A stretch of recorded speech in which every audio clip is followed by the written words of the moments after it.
Alright, welcome to my Crkt M16 review. The serial number on this knife is Crkt M16-14Sfg. So, I'm going to start off with the handle. It's G10 scales that are 1/8 of an inch thick, 0.125 inches. The metal liner on the inside is 60,006 thick, 0.060. CRKT M16 and M21 knives come with this little lever here. It is called the auto lock.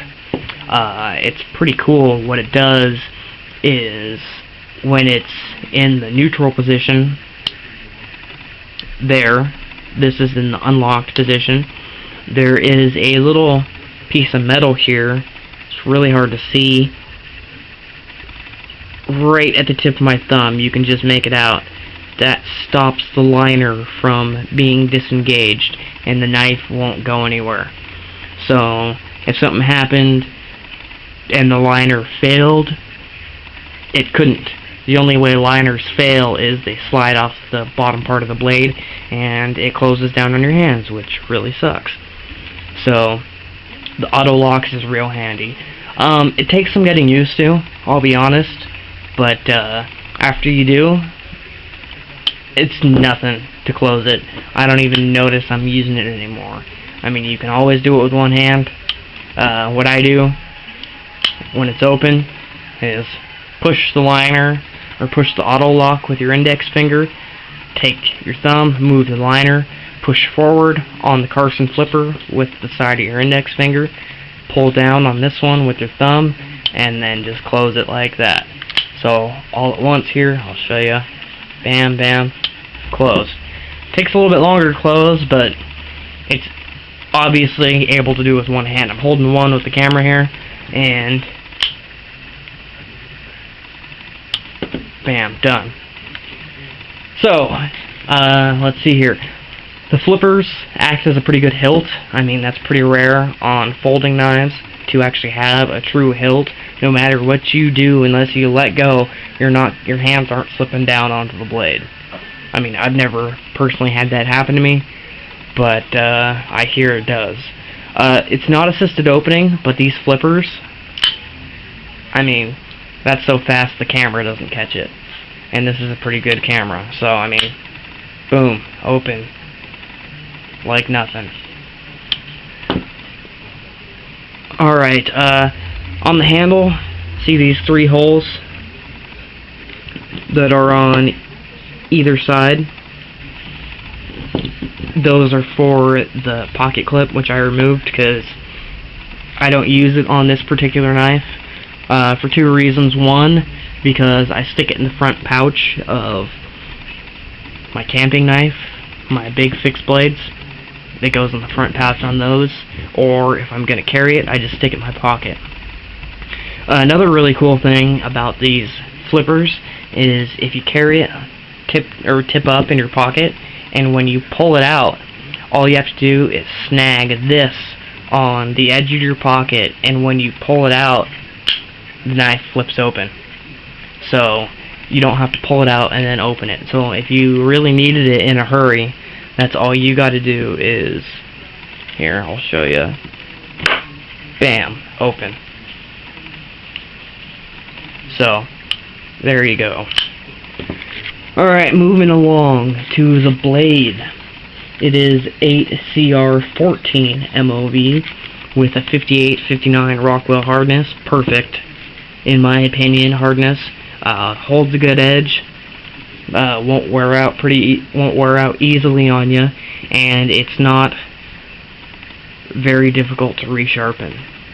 It's not as easy as something with a 55 Rockwell hardness like 440, but I think that's the sweet spot. 58, 59, as high as 16, as low as 57 are perfect hardness for knives.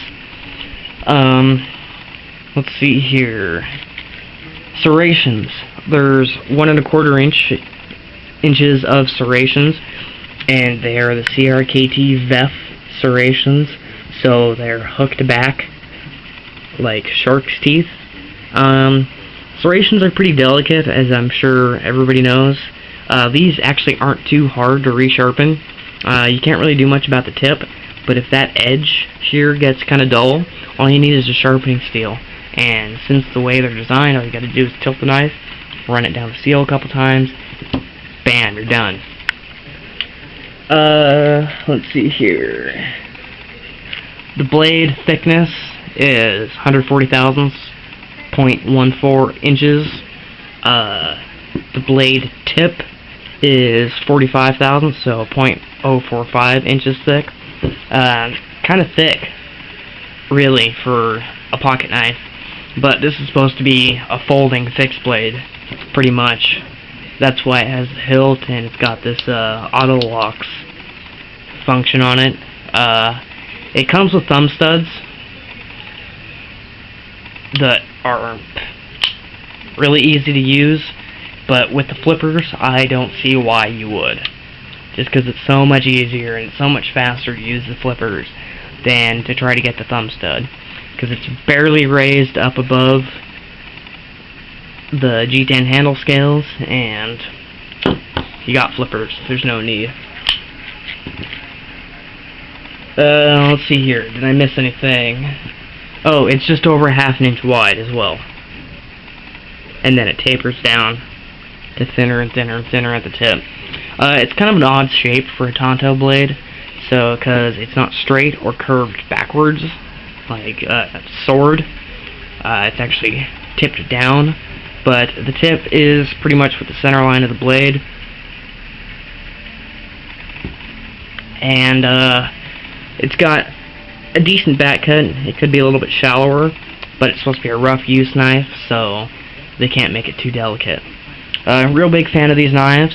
They do make them in a bunch of different shapes, from spear point to modified clip that are really wide, have a good beefy tip on them. I actually have a M21 on the way, so I'll be reviewing that as well. They also make them with just one flipper, the one on the back. No, excuse me, it's the one on the front here, so you can do that with the knife. This is the one that sticks out the back, and that's the one that sticks out the front. Works as a full hilt. These do kind of get caught on things, but I don't really mind. I'm a real big fan of these knives. About $40. You can spend as much as 80, 90 bucks on titanium ones, but I like the G10s. They also have Zytel, aluminum, G10, and titanium handles. So, good knife, well worth the money.